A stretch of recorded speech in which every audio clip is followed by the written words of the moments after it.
All right, it's go time, huh? You guys all see that too? Yeah. That was exciting. You ready to run through a brick wall now, or what? Yeah. God, is that cool? I wish everybody else saw that, right? So that's a new thing for fire engineering and Humpday Hangout. Welcome. My name's Dan DeGryse, and my co-host is the one and only Rob Fisher. I'd tell you where he's at, but I really don't know because he's skewed the background and he lives in one state and works in another.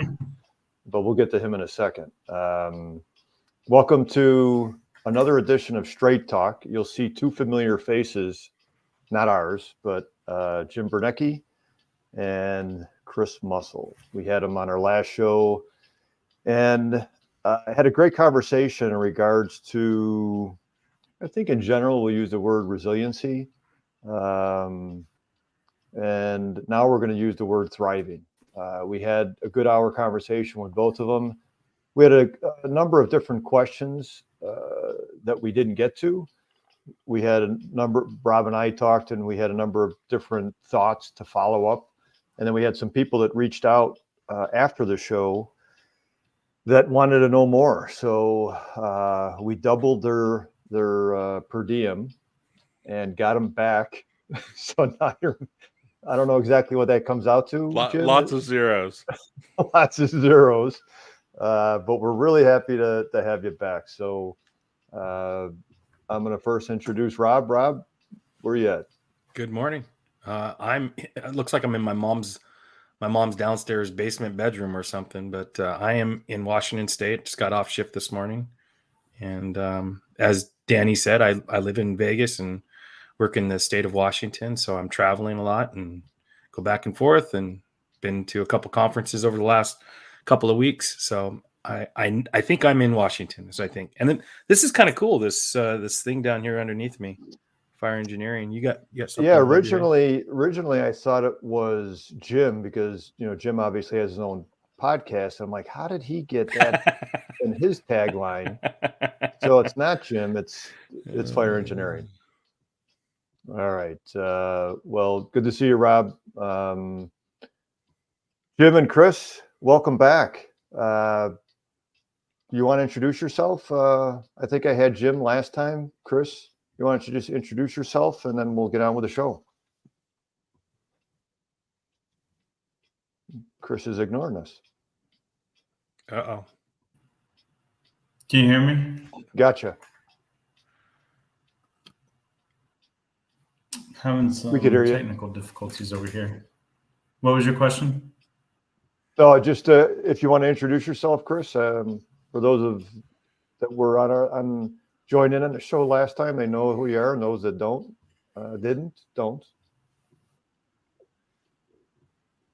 Yeah, my name's Chris. I'm a firefighter paramedic. I work full time for McKinney Fire Department in the suburb of Dallas. I've been a firefighter paramedic 13 years. Flight medic, Marine, a few other things, right? Father, husband. Yeah, just a few other things. All right, being humble today. So yeah, made a couple kids. I did 2 boys. Did 4 years in the Marine Corps. Yeah. All right. Well, welcome back, Chris. Jim Burneka in Ohio. Yes. Tell us a little bit about you and your sexy voice. Yeah, here's Barry White going. I love this. This is great.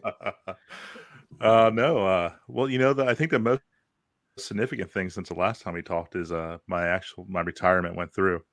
Oh, so I'm now a retired firefighter medic from Dayton, Ohio. I did 22 years there. Lots of health and safety stuff, whether it was for the union or the actual department. My last position there was the first wellness coordinator. So that was pretty interesting gig, to say the least. And let's see, I got a wife, 2 boys, 7 and 10, dog, and 2 cats that I shouldn't really claim them. Not the cats. No, the dog's cool. The cats, not so much, but that's really about it. Still involved, still peer supporting, still got my monthly show here on fire engineering. So Staying busy, but nowhere near where I was, and that's a good thing. Yeah. So last time, both of you shared a little bit about your journey, right? And I want to keep this from a positive standpoint, both last time and this time. And what I don't think that we got to, and a lot of people wonder about, and are curious about, and we had some people that asked some questions, and Rob's going to go through a few. But we really want to talk about how do we, and the title of this is Thriving in Recovery. Recovery is not something, they don't say anybody is recovered, right? We're in recovery, whatever that means. And it means a lot. A lot of times people just look at it as from a substance use issue. But if we look at the general population, and 1 in 5, maybe even closer to 1 in 4 have a diagnosable mental health condition. And it doesn't have to be that negative stigma, just stress, acute stress, dysthymia, depressive behavior at different times in a given day. Those types of things affect everybody. And then in the fire service, right? And you kind of just mentioned it, Jim, you've settled back in a sense. How do we slow down but continue to move forward? And for the greater majority of us, right, if we're not doing 8 different things like that carnival guy spinning 8 different dishes, we don't feel like we're being useful. But that has a totality on us, Rob and I included. Rob and I, and many of the people that he's associated with, I'm associated with, and even, the late Bobby Halton talking about how do we do what we do? And we're doers, right? For lack of better words, until we run out of gas. And I actually almost ran out of gas on the expressway the other day. Thank goodness. I started to get a little hyper vigilant. I'm like, this is not going to be good when I'm on the side, like one of those people, right? Walking, like, where's that guy going? Where's that 59-year-old guy going? Anyhow, 59. Right? He looks like I won't go down that rabbit hole. He looks like he's 70. I like how he takes 10 years off, but you're lucky it wasn't during the winter. Nobody noticed the clean shavenness, but that's okay. That's all right. Good situational awareness by our fire chief. So we should get to a couple questions, right? Rob, you okay? Yeah, I'm great, man. Did you freeze there? I don't know if we're having a technical difficulty or no, what. I think you froze, but okay. So what I want to ask both of you, and I'll start with Chris this time, is number one, to both of you, thanks for sharing your story last time. And I think anybody knows that have shared their story, I wouldn't say necessarily relive it, but it brings back some favorable and unfavorable memories. But the question is where are we at now? Where are we going tomorrow? And how do you maintain that? So from really a strength-based standpoint, what keeps you currently centered, Chris? Yeah, I think it's a great question. And I think the reality of it is everybody deals throughout your journey with different experiences, right? And there's things that you don't recover from overnight.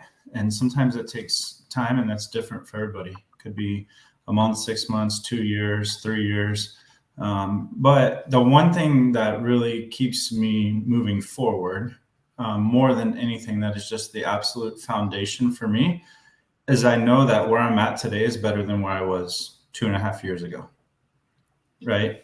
And so that for me, whether I wake up and I'm having a bad day, I go on a bad run, whatever the case may be, I know that at the end of the day today, as long as I'm still able to get in bed, I'm at home with my family, I have relationships, I have a steady job, a good career, income, all those little things, I'm able to go to my kids' sports games, I'm able to have a conversation, whatever, that's better than where I was 2.5 years ago. And so I think that's the big piece of it.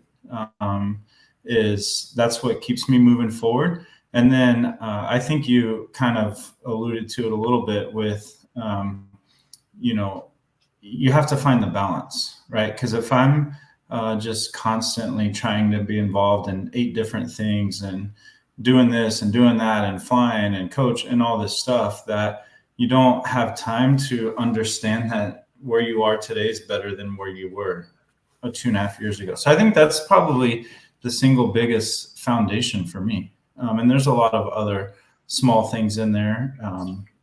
Self-care is huge, right? Regardless of how I see my counselor once a week at a minimum. And no matter how busy my week is, my boys are in sports, doing this, doing that, how tired I am, I make it a point to go, because I know missing that an hour and a half appointment with her, right? That could be, the cable starting to snap on my bridge of leading me back down to somewhere I didn't want to be, right? It becomes okay to miss one appointment, and then you miss the next appointment, and then you miss the next, and then, this starts happening. And the next thing you know, you don't even realize it sometimes until it's too late. And so for me, I make it a priority to do the things that are important. And, after the accident, which I talked about, I went back to my counselor, and, I wanted to focus on that, but I also wanted to focus on some other recovery things. And, one thing I told her, I wasn't necessarily in a terrible place with recovery at that moment. But the one thing I had to understand with my counselor, the first time I met with her, I said, listen, you're the professional in this world. I'm not. I said, so if you go tell me to stand in the corner on my head for 10 minutes upside down, I'm going to try it, because I know what I tried for however long I went through my journey didn't work. Right. And so you have to be strong enough, and you have to be humble enough to let go and put it in someone else's, not owning it in someone else's hands, but trusting that they know what they're talking about, because that wasn't working for me. However, I also know, as a fireman and as a Marine, control is the world I live in. I like to be in control. I like to be in control of the fire. I like to be in control of the EMS call. I like to be in control of the battle, right? And so understanding and realizing I had to let go of the control. Yeah, no. So thanks. And I know I asked you guys these questions prior to the show, and you mentioned self-care. You also mentioned faith. You added something in what I think is huge is, and people don't necessarily realize, is really just a thought process, like from a therapeutic standpoint, cognitive behavioral therapy, thoughts, feelings, and behaviors. What comes first, what leads to the second thing, and what leads to the actions. You, from a strength-based standpoint, are able to, as you shared, just able to shift your thought process, which then shifts your space and feelings and around in regards to where you want to be, which is, I think that's what you're saying. And I think that's something that a lot of times people don't realize they can do, like right now. You also mentioned in the response to me, via text, and also last time when you had that unfortunate and horrific incident in McKinney where you lost your captain, and you responded to that. I think you said, I think what I've learned is that where you you need help, but then we isolate, and we're bouncing all over the place. And I think then, and even now, you talk about that you knew before the incident and after the incident, you had an inner circle that you can call. Yeah. I don't know if everybody has that, like a pre-planning aspect of that. And I know from talking with you, you shared that. You knew that you could call 2, 3, or 4 people. You don't have to call 16 people. You need certain things from certain people. Is that accurate? Yeah, I think that goes with every aspect from my recovery. Is your inner circle is what I like to call it. It works both ways, right? It can work in your good and it can work in your bad, right? And from a recovery standpoint, you know, I really had to dial down my inner circle, and the people that didn't support and didn't trust and they didn't respect my journey, maybe you had to cut them out of your inner circle, right? But then on the same regard, like going back to the accident with our captain, there is, I'm not certainly a mental health professional and I didn't study it in school, but I would have to think, you know, if I don't have an inner circle and the 100 people plus that reached out to me, if I called them back, every single one of them, and relived every piece of that accident and every piece of that story, is that good for my mental health? Right. And so there's that piece of it where you do relive it, but how many times should you relive it? What is an acceptable number, right? And in what regard should you relive it to? You know, and a lot of people were reaching out like, hey, man, we're here for you if you need something. And that's okay. But there was just a handful of people in that first, with you being one of them, 48 hours after the accident, that I shared the details all the way down to every little second of it. But the other piece to your inner circle for me is sometimes we become so hypervigilant and we're in such a state of shock, whether it's something to that magnitude or it's just our daily grind, that I don't know that I'm starting to fall off the railroad track, right? And my inner circle person knows me so well that they're like, hey, knucklehead, what do you mean you're not going to your appointment? Well, I don't, what, you didn't sleep last? I'm not listening to it, right? And so it's like an accountability partner, and in a sense, right? And so they know, and they're able to start to see the little red flags and the little mistakes that you don't even realize you're doing, right? And so they kind of get you back on the wagon. And so my inner circle is people that know every little thing about me, but they're also people that aren't afraid to call me out when I need to be called out, because we all know that a fireman needs to be called out every once in a while, right? And kind of set back on course. So I think the inner circle is absolutely huge. And I'm not saying that you can't have you can only have 4 or 5 friends and you can't talk to no one else and you need to isolate in your house, but there are only a handful of people that know my deepest and darkest secrets and all the ins and outs about me. And not even really secrets, but the ins and outs. But the other nice piece to that is they're able to support you along your journey, and they're able to ride that with you. And you know, then you don't have to worry about, because you do keeping it positive, you go through a lot of phases, right? You have regrets, you're embarrassed, did I mess up, is this what my life is, blah blah blah. And you know, if your inner circle's small, who cares what the others say, right?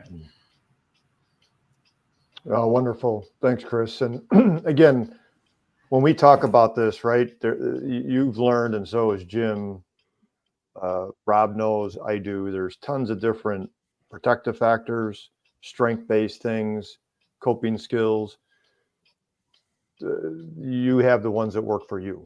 And I'm going to come back to you and ask you about something a little bit later. But I want to jump over to Jim before we get to a couple questions that Rob's going to ask that somebody reached out to him to ask both of you. Because as I said, even though we had an hour session, we left kind of some unanswered questions, and that's kind of what we're going to cover now. So my handsome Jim, man, good to see you. Love seeing you. Saw your video with Sarah.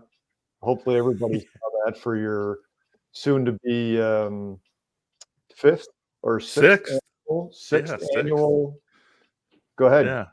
Give a shameless. Oh, am I doing a shameless plug? No, 6th annual Firefighter Health and Wellness Conference in exotic Beaver Creek, Ohio. Dan, we actually bought. It was available. I don't know how it was available, but we bought exoticbeavercreek.com. Nice. And put that up there.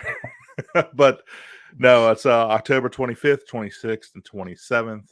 And we got an amazing lineup this year. And up until September 1st, tickets are for a 3-day event, $75. And then September 1st, it goes up, it doubles. So hopefully people will check out that lineup and they'll realize how really great of a show it is and how affordable it is. And that's done on purpose. Yeah. You know, we don't want to have any factors that would, cause people not to be able to go. Basically, monetary being the same thing, most things. But firefighter conferences are expensive. I just was in New York last week for IFF Redmond, and that was expensive. Yeah. And a lot of times, for that, the locals paying for it. Well, I want to make sure with the conference we do that if the individual wants to go, they can afford that and they can attend. Well, what you're doing is absolutely wonderful. We've had many conversations because I did a symposium, and it's no small feat.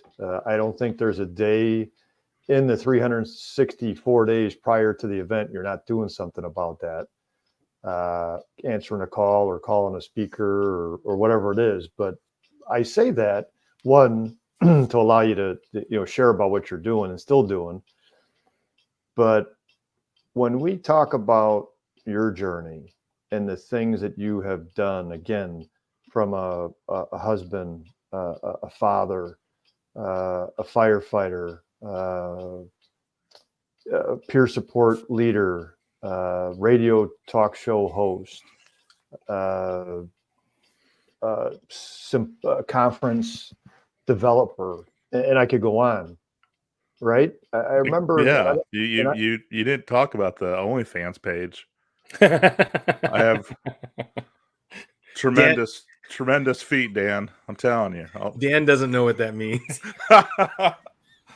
I'll just shake my head and be like, Just okay. be the old guy that's like, oh, okay, maybe someone will break me in on this. Like joke. when my kids tell me something, and I just go, see you. Can you be serious for a second, Jim? Just all right, Jim. all right. Jim, that was awesome. I was right there. I wasn't going to say anything about the stuff out of alignment in the back of your backdrop, but now I'm going to. So I know Chris noticed that the patch, the fourth one down from the left, that was a little crooked, but yes, sir. Yes, sir. Work on that. So, sorry, Dan. From a recovery base, from a and I love it, because I think honestly last time it was a little bit too serious. And again, I know when having people presenting and speaking with other people, and especially when they're talking about themselves, it can be a little bit overwhelming. From a strength-based, from a thriving aspect, you shared with me some things that have kept you going forward, not remaining stuck, and maybe even redefining who Jim Burneka is. Tell us a little bit about that. So I'll put the serious face on now. It's interesting, this time, and I know Chris alluded to, his 2.5 years ago. This time last year, I was in Maryland at the Center of Excellence. So I was at really like the bottom of my bottom, like right now, a year ago. And I went through, I don't know if this is a good thing or bad thing, but I went through my journal yesterday from my 40-day stay. And it was interesting to kind of put myself back in that mind space of where I was at and what I needed, and stuff that was going on there, stuff that was going on home, all just heavy stuff, to where, you fast forward now a year, and it's definitely a lot better where I'm at. Is it great? No, it's still a work in progress. That's for sure. But in comparison, I mean, it's good. I'm not waking up with ideation. I'm waking up motivated and, trying to really figure out what my next purpose is. What am I going to do? I don't want to be a stagnant retiree. I feel like I still have things to give, and I believe and even my own experiences, like being able to share that with other people, that's That's huge. It's impactful. It's, somebody can understand, I've been there where they've also been. And just being able to, I guess, continue to serve, even though it's kind of a different setting. It's been good. And I will say too, it's been different. Like, this summer I was off, my boys were home, and we had a blast. I mean, every day was an adventure, and I really feel like I was able to make up for some of the lost time. Being gone last year, 40 days. The summer before is when I had my cancer, and I was limited with what I could do. So like this summer was really truly making up that time, and it was great. But now they're back to school, and I mean, even day one, I could tell I was bored. So I've really now doubled down on, and Chris mentioned this too, but my self-care. Like, I've got no excuse now to not take care of myself mentally and physically. There's nothing standing in the way of that. So I've been really trying to up things on that, and just for really the first time in a long time, truly, truly, truly, not just half-ass it, but follow through and do things all the way, the right way. So Jim, thanks for offering that. I'm looking at, that and not everybody that might be listening knows that I asked you guys a couple of questions prior to the event, and I was just looking at both your answers. So both of, like you just said, some of the stuff that you have thought and done similar to what Chris has done. That could be across the board, but there's certain things, and one of those is faith and self-care. So the belief that there's something better. And I think, Chris, you said hope, right? We have to have hope every day that things will get better, but then we have to do the things to make that happen. You did a number of different things, Jim. You mentioned to me the SGB, right? Stellate ganglion block. You mentioned about forgiveness. You also mentioned the fact that in that stressful time about getting your pension was kind of out of your control, but you got it. So that kind of relieved some stress, and now you're in your next journey. Tell us a little bit about that forgiveness, the stellate ganglion block, and the you also mentioned time. I think time always does heal, but Yeah. time doesn't heal by accident. I think there's things that you do in that time, right? Thought process and self-care that help, but I don't want to put words in your mouth. No, and thank you. Let's touch on forgiveness first. I was really angry for a long time about how I was treated. I felt, and I guess, there's a term for it, organizational betrayal. Mhm. I did so much for my department, and in the end, I felt like they turned their back on me. And it was certain individuals in power. And again, we're talking months upon months of me being just angry, and I just couldn't get past that stuff. I was every morning waking up with just resentment, and trying to figure out, like, just how all this, like, how did it get to this point? I was just trying to take care of my guys and gals, and this happened because of it. So with time, I feel like that slowly started, that resentment, it dissipated, and a little bit each day went by and went by, and finally it got to the point where I was just sick of carrying this baggage, this negative baggage around with me wherever I went. I was just so moody, and I reached out to one of the members of the department, and we actually sat down and we had lunch, and I asked him, "Do you mind if I just go to share everything. Please don't interrupt me. And then when I get it all off my chest, I'll tag you in. And more than anything, I just needed to get that stuff out. Like I needed to know him to know what everything went, how everything went with me. And to his credit, he let me go. And I went, and I wasn't angry. I was emotional. But at that point, I wasn't angry. And he let me go, didn't interrupt me. And that's what I needed. Anything beyond that would have been, I considered, a bonus.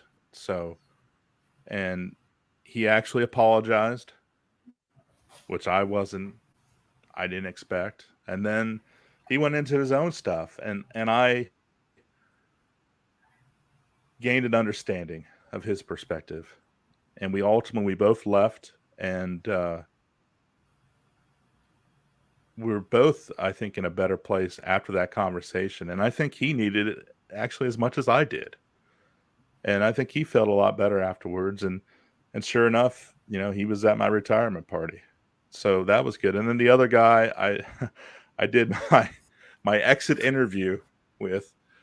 And so I had to turn in my gear, and we kind of did the same thing. And we left just airing it's like the Seinfeld episode where we aired our grievances and we put it all out there. And, but again, we left with a hug and saying we both love each other. And getting past that negativity was just so huge. I mean, I've been carrying that stuff around for so long, and it was truly a weight lifted off as far as the forgiveness goes. And then you also mentioned spirituality and faith. That was something that I realized when I went to the Center of Excellence. Like, what I was doing wasn't working, and I needed something. And I think that's really, truly what got me through this whole retirement thing. It was a long, drawn-out process. I mean, I submitted the application January 6th, and I got the award June 21st. And there was a period of time in which I ran out of leave. I wasn't getting paid at all. And I mean, it was definitely stressful, but I had faith. I had faith that it was all going to work out. And that's probably truly the only thing that kept my sanity during that period is just giving it up and letting it go. And for the first time, just not standing in my way and not being involved. I realized over time too that I was the guy that needed to be in charge, making decisions. And if I wasn't, I was typically fighting the guy that was in charge about those decisions. And when it came to this, I realized I can do what I can do, but then it's hands off, and whatever is going to happen is going to happen. So, and it all ultimately worked out. I've got financial stability, my family now, and then I have freedom to continue to do whatever comes next. And which that was a whole other thing, is not trying to pick out and plan and get jobs right away. Like it was, I had the attitude of it'll hit me when it's right, and I'll know it's the right thing to do. Yeah, well, thanks for offering that. You can't see, I'm going to guess both of you can't see that way back then, but looking at it now, and like you said, the journal, that was a journey you went through, and I'm assuming that makes you stronger, regardless of how tough it was at the time. And anybody that says it's easy, like, oh, you'll get through it, that is, yeah, right? That's all BS. It's like, yeah, sit in my chair for 30 seconds, right? Again, I want to get to Rob and some of the questions, because you touched on it a little bit in regards to organizational betrayal, how the department responded. Just touch on, and not too in depth, the stellate ganglion block. Well, let me jump on that real quick. Like I felt like I wanted to burn that place down. I really did. I was so angry. But at the end, somehow, some way, with that being able to forgive, like I actually left with some dignity.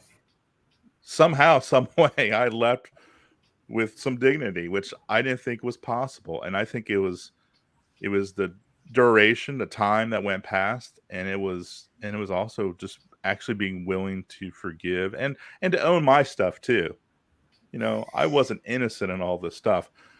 I would have probably handled things differently if I could go back myself. So, and that's even forgiving myself for that was I think a big deal that played a part in that.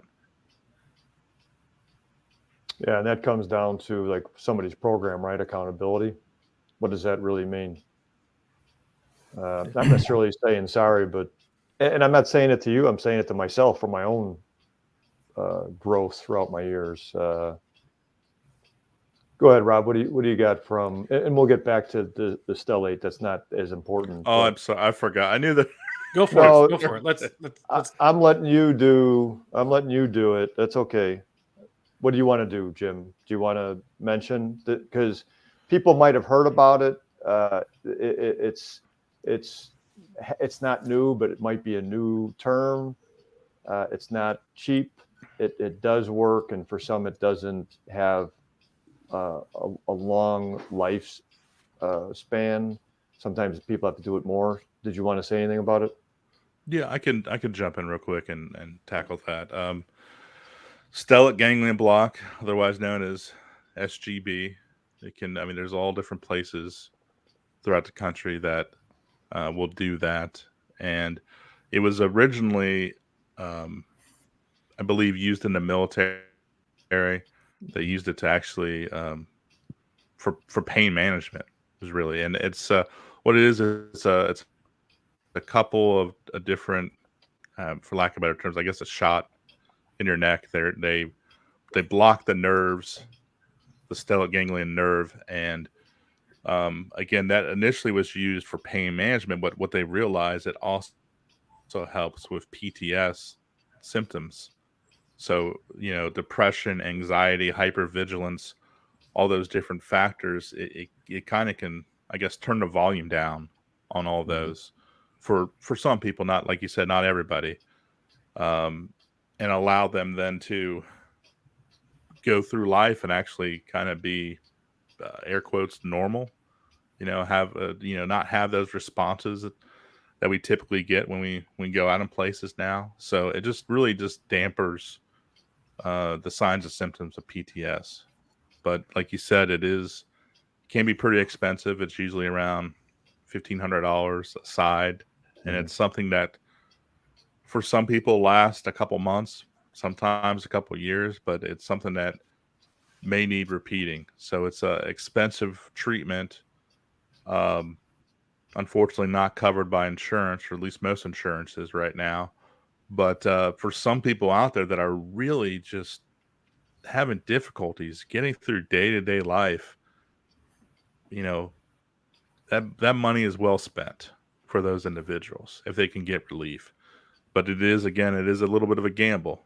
So I'd make sure you do your homework and you go to the right person for that. There's people that do x-rays. There's people that do ultrasounds to make sure they get the right point. Typically, I've found that you're better off going to somebody that has an ultrasound, because they know exactly where they're at when they're doing that. So, yeah, thanks. And I equate it to like a cortisone shot. Some people get great relief. Some people get mild relief. Some people get no relief. And that's a simplistic term. The unfortunate thing, it's not covered like a cortisone shot is at $1,500 to $2,000. And you gave a good example of that. It brings down the volume.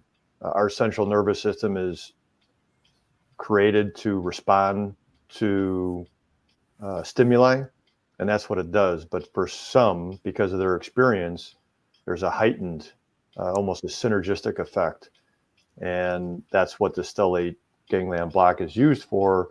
But just like any type of medication, shouldn't be used alone, and should be used with therapies to develop coping skills. So when that heightened response comes back or does, people don't diminish or fall apart. So did it work for you? I would say it took the edge off, but it was pretty short. I kind of feel like I was at whatever that percentage is, whether it's 30 or 20%, whatever they may say, that really didn't get the good effects. But I have seen a lot of people that have done that. And I mean, just to see them even come out of that and the expression, they just feel like I know they describe it as they just feel lighter. Like their mood is just altered in a good way. So I have seen people where it does work. Unfortunately, I wasn't really, it didn't really do a whole lot for me. Gotcha. All right. Well, thanks. Rob? Yeah, I've stayed quiet and letting these guys talk a little bit, but just kind of going back to time and healing, and I'll get into the question that was sent to me, but just a brief comment about it. I think that when we talk about time, I remember throughout my childhood and everything, time heals. And the reality is that it takes time, but it's what you're doing in the time. And to the idea that if you're dealing with something or whatever it is, if you just were to sit down and just sit and let time pass, it's not going to get better. Right. And this is to both Chris and Jim. I mean, you guys are telling stories and how you guys have worked through this is like, it's an active process, and that you have to invest into yourself. You've got to, if it's journaling, if it's seeking counseling or whatever it may be, but your time that you're looking at, that's going to go by and help heal you it's an active process. It's not just sitting there and waiting for it to go by. So that was just a simple comment I just wanted to make when we were talking a little bit about that. But so after our last show, a friend of mine, Josh Everett's, reached out, and he really enjoyed the show, but he was hoping that we were going to talk a little bit more about like the individual that's on the verge of making that call, considering everything that, should I reach out? Should I not reach out? And, the biggest challenge probably is they're kind of going through like, what's this going to look like? How's the organization going to deal with it? How am I going to be treated? Am I going to be treated differently? So what he was kind of hoping is, and we'll start with Chris, but what he was kind of hoping to hear is, basically, how were you treated after you seeked help? And, was the organization behind you? Were the leaders behind you? What was your experience with the other individuals? Because this is one of the challenges of somebody like, I'm ready to step out and say, I need help. Yeah, so I was with a different department than I am now, so I want to throw that out there. But yeah, I mean, they were right. The leadership was there. I remember, much like many, I didn't have this like year-long plan that I planned to go to treatment and do all these things like I'm going to Disney or something. It just happened. And I remember calling my fire chief at the time on a Saturday afternoon in my driveway. I was like, Chief, I'm not in a good place. And I was like, I need to do some stuff. Can you come by? He showed up in my house and kind of told him what was going on. And he was like, yeah, go. He's like, and I had all these projects I was working on, right? I was doing this and doing that. And I was officer and all that, my crew. And he was like, don't worry about it. And I remember going to treatment, and I was there, and I remember talking a few weeks in from one of the guys at the department, and close friend of mine. And I said, man, what is everybody saying? And he said, man, Chief put out an email. He was like, and it was a very great email. Like, hey, we know that basically we love him. We care about him. He's done with some stuff. We know he's, you guys all know he was in the military, went to overseas, blah, blah, blah. And it was like an encouraging, like, we're going to be here for him when he gets back. He's going to be the same person, just a better version of himself type stuff. And so it was great from that standpoint.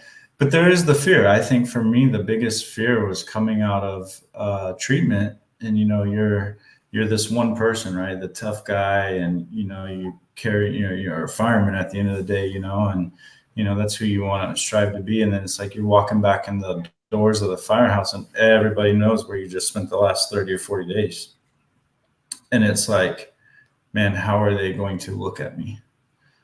Right. And I like to say majority of them were supportive. Right. And I think I talked about it on the last show, and I certainly didn't come up with this. I learned it from another fireman while I was in treatment. But, 80% of the guys are going to support you. 10% aren't going to care one way or another. They're just there. Right. And then 10% are going to try to use your journey to their advantage. And I think that's true. Right. But the one thing that I found in my own journey was that 10% that were maybe against you, if you just kept doing you and putting your one foot in front of the other and trying to be a better version of yourself, that other 80%, they winded up taking care of those 10% for you. Right. So I didn't have to worry about what Jim was saying or what Chief Dan was saying. Right. I focused on me, and then you proved these guys just supported you and your family while you were gone for 30 and 40 days. Give them the gratification of showing them that you're willing to be a better person of yourself. And this just wasn't some check in the box, right? There were guys taking care of my family while I was gone. There were people showing up at my house. And so, yeah. And then the really cool thing, I guess, if you will, for me was like, there was so many people that were like, man, I can't believe, like, dude, that took some courage. Right. One guy said, man, I bet that took some balls to say that. You needed some help.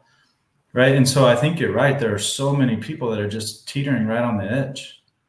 And so when we start to normalize mental health or addiction or whatever it is in the fire service, right, and stop trying to live in this like pre-whatever times of macho and straight-faced and, we're marching in the battle Ramadi like a robot, right? You're going to see more people. And so that's for me why I'm not ashamed of my story. And I will sing it from the mountaintops, because if one person grabs onto it and it's like, man, that guy did it, so can I, and makes a phone call when this, Humpday Hangout ends, that's a win. That's a win Absolutely. For me. And so I don't play the victim card anymore. I play, how can I inspire somebody? How can I be there for somebody? And I wanted to tag in real quick to what Dan was saying earlier of the faith thing. When you're in the moment, you don't see that part of it. You play the victim card. Why me? Poor me. Why did my life wind up this way? Right. And then you cross over to that threshold for me. And it was like, I play the faith card big time. And for me, there's a kind of a pioneer statement for me. And it's when something happens, I lean into it and you reach up and reach out, and you just got to trust that it was supposed to happen for a reason. And so I think even going through my new department, I haven't been there that long, but, I was just at an event the other day and, somebody was like, hey, you want a beer? And I was like, oh, I don't drink, man. They're like, oh, man, I wish I could not drink, so, so yeah, it's out there and people are supportive. I've never had somebody, oh, you don't, it's just, I think it's a different world now. But I know that that's not the case across the board. Yeah. And you said one key word there that I know that has been, we've been working on and has been kind of like the banner for at least a few years now, is normalizing this concept. And that, and we struggle in my own organization when we have individuals that need some help. And I mean, I get the personal side of it is like, hey, we can't be talking about everybody else's stuff, but this is the fire service. They're talking about it.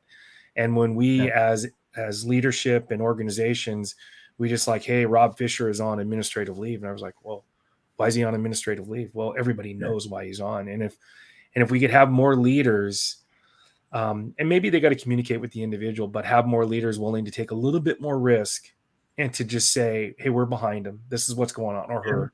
We're behind the brother or sister. This is what's going on. They're going to be gone for a little bit. And I ask that everybody in the organization support them through this journey. If we could do a little bit more of that, I think it would be better. Real quickly, did you have a formal program in your organization?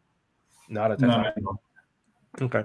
Jim, same question for you. I know you kind of already were mentioning a little bit about some of the issues, but do you feel, well, I already know, but a little bit, but were the individuals, where there's leadership that were supporting you on it, or did you feel like you just everything kind of collapsed in on you after coming out and saying you needed help?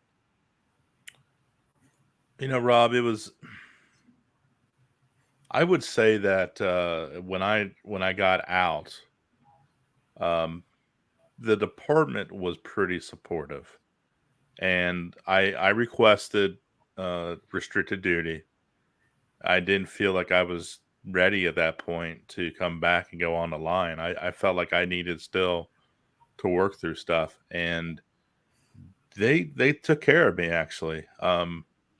I went to what's called radio repair, where I became the assistant to the radio repairman, and you better believe I changed my signature line in my email to that, just as a joke. But it was one guy and me away from everybody else in the fire department in a separate city building, and to find out they put me there on purpose. They wanted me there to just have space and to work through whatever. And the guy I was with is a good friend. He's also a peer supporter, and he was essentially there to babysit me. I needed it at that time. And I think the department was willing to work with me and give me as much time as they could, but that was not the same attitude that the city had with me. I knew that all this stuff was clearly on duty stuff, but I didn't really have necessarily the proof, or, not in Ohio, was I able to show that. We have a PTSD law that they never funded, so it's worthless. So, and I knew that the city, I think that when it came down to where are they going to help me or not, they chose not to help me. And I imagine it's probably because I was pretty outspoken, in a new, using my union role. It's pretty outspoken about the way they treated us, our families with firefighter cancer. And they just weren't willing to really help me out. So I got kind of hidden away. Did my 90 days and realized they weren't going to give me any more time. And that's when I put in for the disability and started burning up my own time.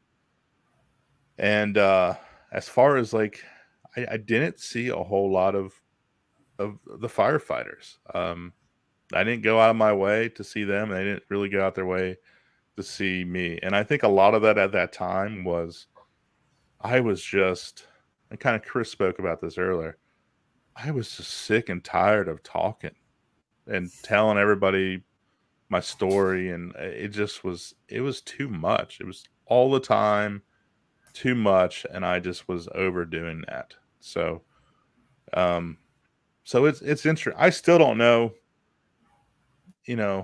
who necessarily supports me and who doesn't, who thinks I took a shortcut and I'm a piece of crap. I don't know. I could tell you, there's a lot of shame and guilt with me that prevented me, or I don't want to say prevented me, it delayed me actually getting help, was that shame and guilt. Because I was the guy, I was helping everybody else. How does that look for me? What are the optics on that? So I realized really at the Center of Excellence how much that shame and guilt was just dominating me. How much I did care about everybody, and realized that I can't let them have that hold of me anymore. So that came when I actually put in for the disability. There's shame and guilt. When I said I was going to have a retirement party, shame and guilt. You didn't finish your time. Why? You don't deserve a retirement party. Those are all thoughts that I had and I had to wrestle with. And I think at that party I saw who supported me and who didn't. And that was okay. Any way it goes, I've realized I can't let people have that control on me anymore. I just can't. I can't care like that anymore. And that was a lesson all to itself throughout this process of just, I mean, what I'd say if this was not a PG show. So I'll just say not giving a crap what anybody else thinks and just worrying about myself and my family and what really matters. Yeah. So I want to go back to the 90 days, and you weren't going out of your way to see the firefighters and they weren't coming out of their way to see you. And so I'm curious, because as peer support, we talk a lot about active listening, and you said that, I'm just tired of telling the story. And so maybe this opens up something like post treatment, post sessions, changing as a firefighter. I'm thinking about being on the other side now. So if I had a brother or sister that had just been done with a lot of this stuff, I mean, do they want me coming there and having lunch with them and spending time with them and it's like, tell me your story, to be an active listener? Or, do they want me to come in and treat you as a normal person? I mean, obviously, but have lunch and just talk about my day, talk about what's going on, just to normalize you, to make you feel normal. Would you have wanted that more, like me coming in and visiting and just having lunch with you and just telling you about my day and enjoying just the conversation piece? Yeah, I mean that's really, Rob, you nailed it. That's what I wanted. Is I just wanted to be considered normal again, and be welcomed in, and just be one of the guys. And maybe it was in my own head that I didn't feel like that was there. It probably was for the most part. I think everybody understands what I had done for the department, and I know I left it a better place than when I started. But I think really the best thing that I got from people when I did go out and about, or they came to get their radios fixed, is just a simple hug and just saying, "I'm glad you're still here." Yeah. I mean, that was good. And and that's from the people that did care. So yeah, that was powerful, but I don't think I just was. I think I was still working through so much during that time. It's a weird situation. You spend 40 days there, you come home, and I've seen it from so many people where they are like, they come home and they're in a good place, they're ready to go. That wasn't me. I was in a better place. I wasn't going to harm myself, but I still was all over the place, and it took lots and lots of therapy and to get to this point now. IOPs and one-on-one and couples counseling, and just, I mean, everything else. Like, it has been, it wasn't a cure. It's still ongoing. Yeah. I mean, did it help? Absolutely, but I'm still working my way back up to where I would want to be. Good. Chris, just real quickly before I turn it over to Dan, how about you? Your transition, how would you have wanted to, or what was your experience with that then? Yeah, I mean, I think Jim hit on it, right? The one thing I said coming out is, like, I don't want things to be different, right? And so I think I talked about in the last show, but like, I don't drink anymore, right? Alcohol. And so, like, if we were going to, so I got out November, so right before, Thanksgiving, Christmas and stuff like that. I didn't want to go to a family function and like there only be water bottles and tea if people normally enjoyed beverages, right? Like, just be normal. Like, it's not, oh my God, he's showing up, we got to hide everything. Like, just be normal. And, you want people to reach out to you, or, if somebody came by the firehouse, and if it was, here's the best way I would put it. If you wouldn't call the guy on a regular basis and ask him how he's doing, I wouldn't, just because he got out of treatment or recovery, I wouldn't just randomly go, hey man, how's it going? You doing okay? I would keep it pretty normal. If you put the firehouse and just normalize it, right? But you can be listening in the background for things that might be. Hey, Chris, I don't know if it's just us. I think we're losing you a little bit. Yeah, he's frozen right now. I think what I was getting from him is, if you didn't normally contact me and you didn't normally, concerned about my well-being, then if you were doing that, it wouldn't seem as normal or as authentic as if you really were one of those individuals. Yeah, he's still frozen. He's still frozen. Chris. It might be because it's everything's melted because it's 1,000 degrees out there. Dan, I'll turn it over to you, man. I know we're at 1 hour, but I'll turn it over to you. Sorry. Yeah, about that. No, not at all. Again, technology at its best. I think we answered a lot of questions, and believe me, I know there's people out there just like your friend Rob that probably have more questions. I think we answered some questions. I think there's probably more questions. One thing I always like to tell people, both that provide care for individuals, also that are involved in getting care, and or both, is they call it practice of medicine for a reason. We're still learning, kind of like the stellate ganglion block, different types of therapies, coping skills. I'm assuming, Jim, like when you were talking about the people, while we would love to have everybody come up and give you a hug, that's just not realistic. It's like when we go to a retirement party or a promotional party.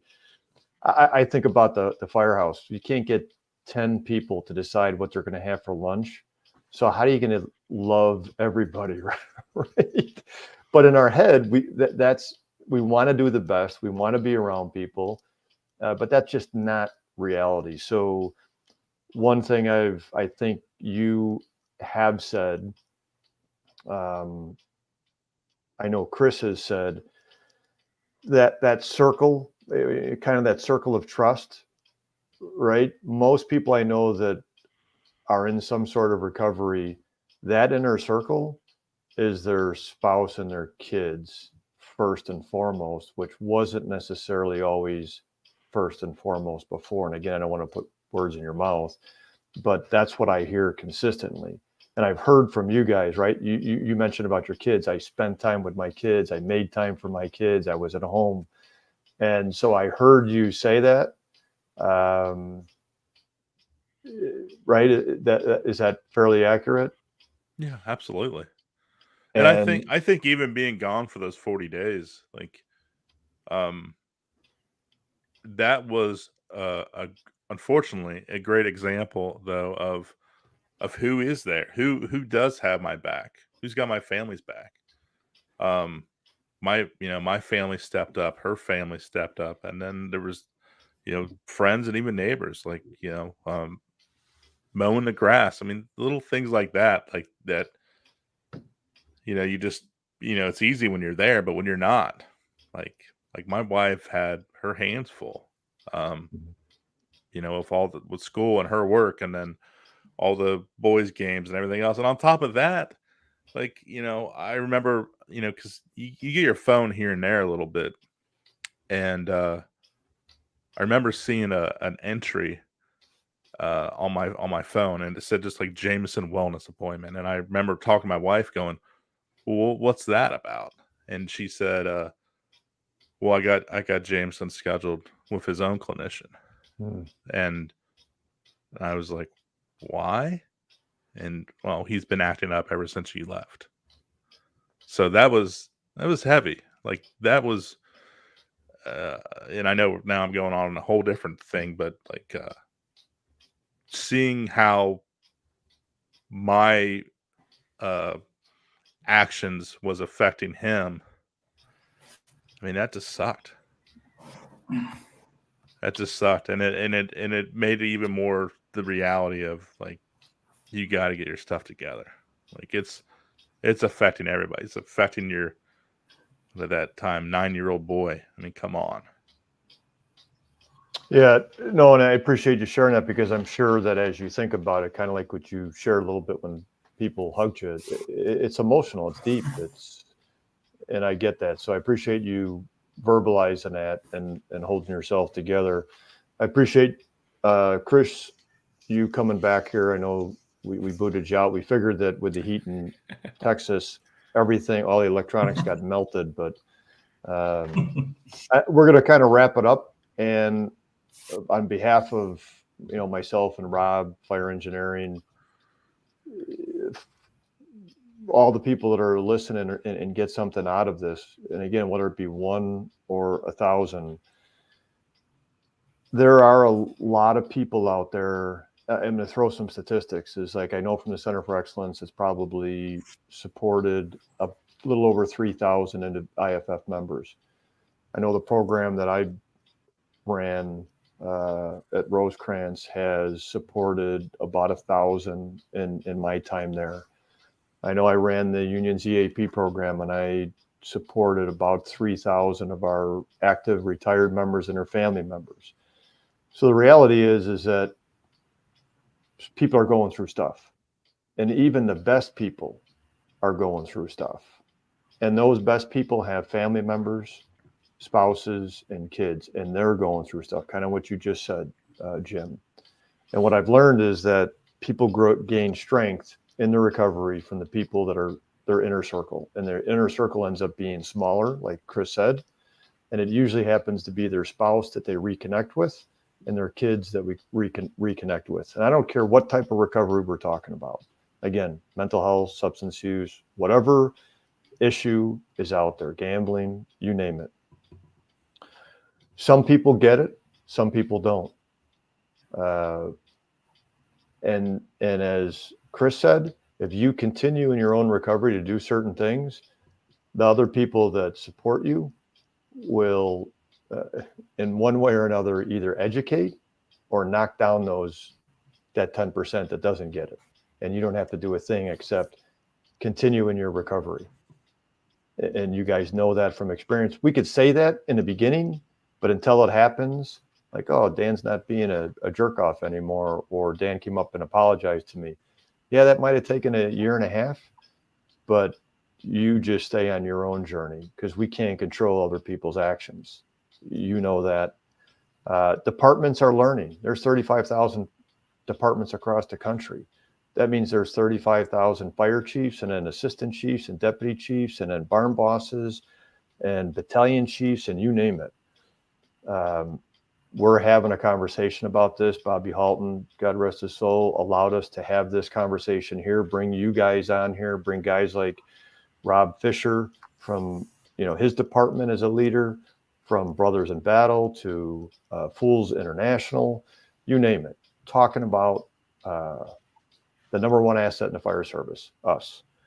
There are a lot of people that are struggling silently, and that's why I do what I do. Not for any notoriety, not to get on this and see my hair thinning, none of that. It's really to make sure that nobody sits in their home, their apartment, and doesn't know who to call. And we can be there for them. And then the other thing is that there is help if we just simply ask. And both of you shared that story about how difficult, from a pride, ego, stigma, whatever it is, how difficult it is to, Jim, you said it, I'm the guy that people are supposed to come to. How can I need help? Everybody needs help. You could tell by my actions, I still need help. Chris, from a strength-based of master's degrees and the Battle of Ramadi and the military and becoming a captain and transferring to another department. That's a hell of a road, dude. And at some point, whether or not you share it at FDIC or write a book or just talk to somebody that says, hey, Chris, can I talk to you for a minute, which I'm sure has happened. That's your journey. Rob and I met 7-8 years ago, didn't know each other from Adam, and he didn't have as cool a stash back then as he does now, but Billy Goldfeder will watch out. Our conversations, even though we're thousands of miles apart, have been like we're brothers. And that's why he's on the show, to have a conversation, because he cares and he's there. Even though he doesn't necessarily know the answer, he, like I, know somebody that does have an answer. So thanks for being here. Thanks for talking about really thriving in the fire service after the events, right? And then the events aren't going to stop.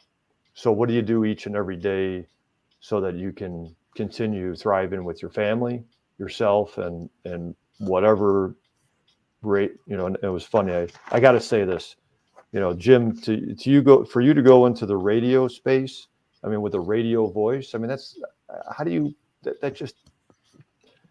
serendipity, right?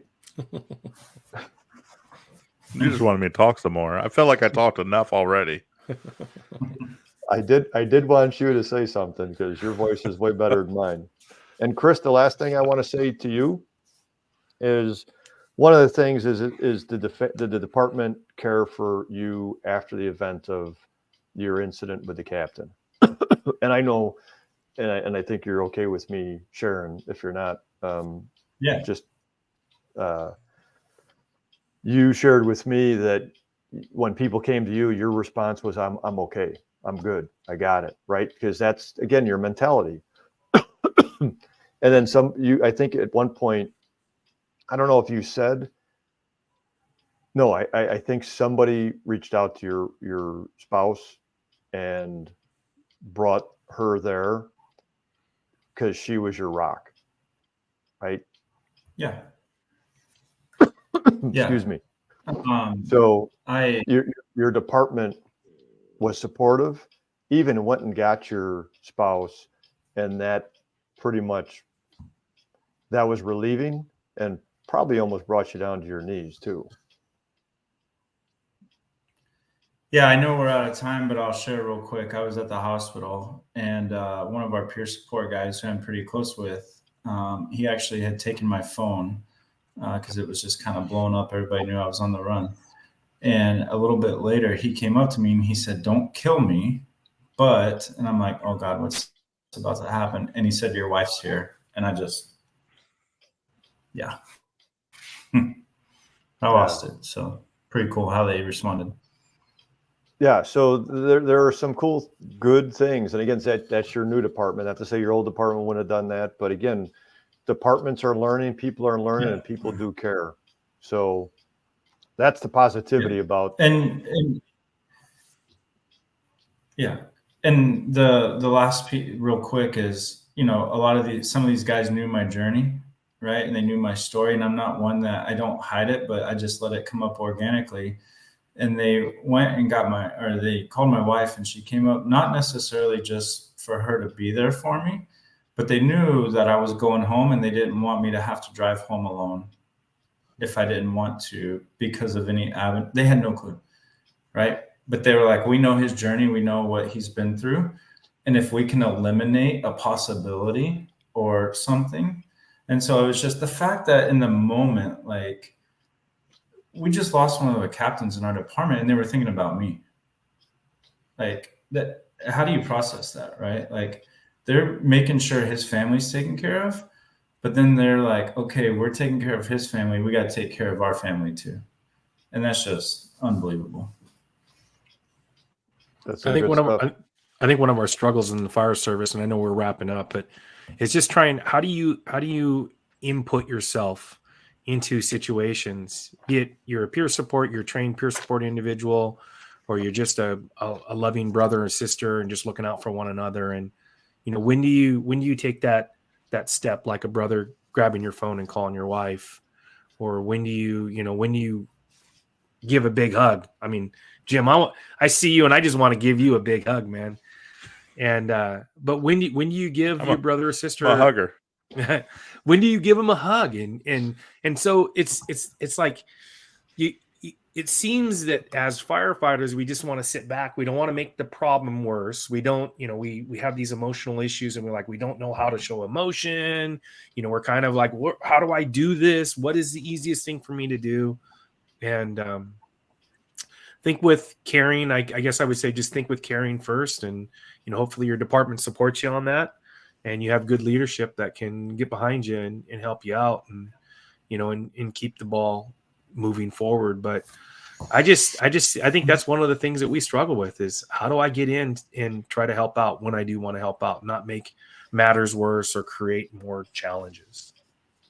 And a simple thing is doing the next right thing. So, gentlemen, like last time, thanks for taking time out, sharing your heartfelt stories and your personal life, because this didn't happen 10 years ago. So, Rob, thanks for being here, and we'll see you in November 30th for our next Humpday Hangout.